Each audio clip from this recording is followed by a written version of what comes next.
Wellness Wednesday. I've been explaining hypnotherapy techniques, but today I'm going to explain because it's World Reflexology Week, so I'm going to explain what reflexology is. So reflexology, also known as zone therapy, is an alternative medical procedure or practice. It involves the application of pressure to specific points on the feet, ear and hands. This is done using your thumb, finger and hand massaging technique. Can be without oil or lotion, but it does help with that. A lot of people believe it's pseudoscientific, and the system of zones and reflex areas that purportedly reflect are an image of the body in the feet and hands, with the premise that such work on the feet and hands causes a physical change to the supposed related areas of the body. Accordingly, to most people, they say there's no scientific evidence that reflexology is effective for any medical condition. However, reflexology is actually used in the NHS, and it's also used in many medical procedures to help clients before operations and so forth. So the idea if we look at the foot, and there's going to be a demonstration of the foot now.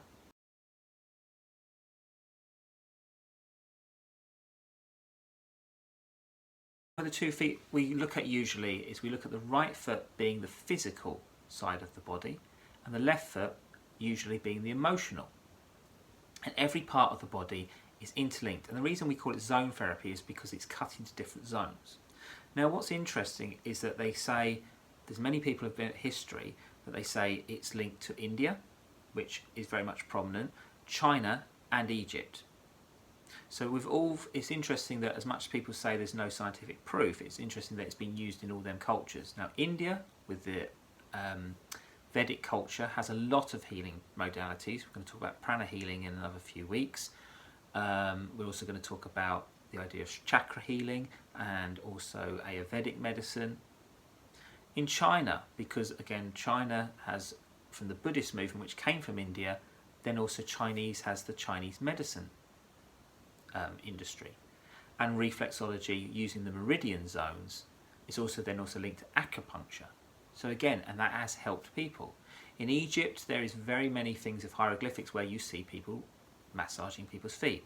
Now, do I believe it's reflexology on the pressure points? No, I think it's general relaxation. However, I have tried to find some books and research on it, but haven't come up with anything that's very conclusive. However, reflexology in the US was actually introduced by a guy called William Fitzgerald in 1913. Now, 1910 to 1930, there was a lot of medical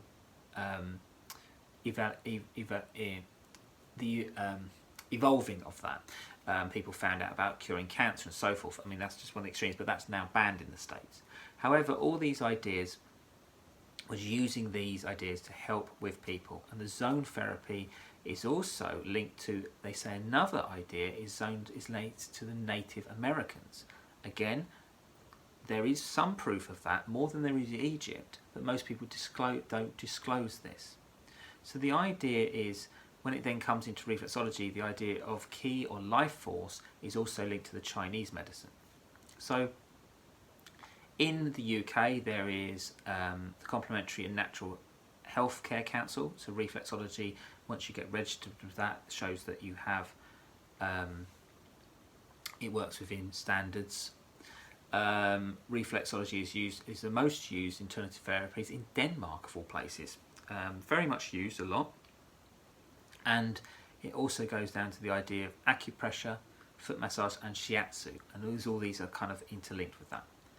So anyway, I will be sharing some more videos. So this is only the introductory, but I'm also going to do more parts over the next few weeks explaining different areas on the feet and how that if you use the pressure points within that, they can help relieve things like headaches, where you've got thrombosis, issues to do with your intestines and so forth, and I can show that and demonstrate that, and I'll have a board with me at the back showing the body parts and showing the linking on the foot. So anyway, also I have been a reflexologist for over 10 years, so I have got a lot of experience in the field, and I have seen many people from my own personal experience recover from issues which have made them actually not being able to walk very easily, knee injuries and so forth, and reflexology has helped with that. Reflexology is also very much a relaxation for people who are pregnant. We also have fertility reflexology, which if you can help that, you can check the the fallopian tubes and the male tubes to find out if sperm is easier to go through, the physical or the emotional, if there's any blockages. Same with the female, with the idea of the fallopian tubes.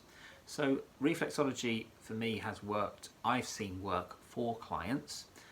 There are some people who they didn't like it. A lot of people don't like their feet being touched. It's a very sensitive area. There's a couple of areas in massage that people don't like, and it's usually the feet, the stomach and the belly area, and the head, ironically. So these are some areas, though Indian head massage is very useful, so is working especially on the area of the belly, because that helps with the intestines. In the Ayurvedic medicine, the belly and the head and the feet are very much can be linked to a lot of medical issues, and they are very useful if they're done correctly.